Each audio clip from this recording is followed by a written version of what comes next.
Hi, my name is Sophia Fontaine and welcome to the Strong and Weak Acids Explainer video. It is important to note before we start this video that all acids have a pH below 7. So what is an acid? There are three common definitions of an acid. The Bronsted-Lowry definition is that an acid is a proton donator. The Arrhenius acid definition is that an acid increases the amount of hydronium ions in a solution. And finally, the Lewis definition of an acid is that an acid accepts an electron pair. So what does an acid molecule look like? An acid molecule is made up of an H+ ion and an A- ion. In water, an acid breaks apart into its two ions. This is a process called dissociation. In water, strong acids completely break apart or dissociate. However, weak acids do not completely dissociate in water.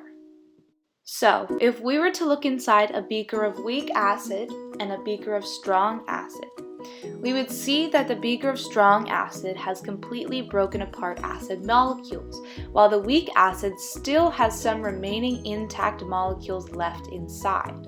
It is also important to note that weak acids will have higher pHs than strong acids because pH is a measure of the H+ ion concentration, and weak acids will not have as much H+ ion dissociated.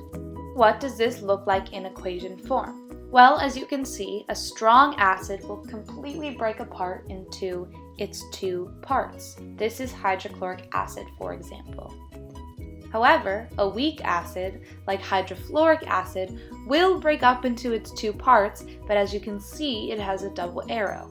This means that the ions form the acid and then break apart, and then form the acids and then break apart, revealing that weak acids do not fully dissociate in water. It is also important to know that strong acids will have a lower pH than weak acids. Another important thing to note when talking about the pH of strong and weak acids is that the concentration can play a role in the pH. For example, if you had a higher concentration of a weak acid and a lower concentration of a strong acid, it is possible for the strong acid to have a higher pH than the weak acid because of a lower concentration of H+ ions in the solution. Some strong acids that you need to know are hydrochloric acid, nitric acid, sulfuric acid, hydrobromic acid, hydroiodic acid, perchloric acid, and chloric acid. Did you learn something? If you did, then thank you for watching, and if you didn't, I recommend watching again or finding someone else to explain it to you. Thank you and have an amazing day.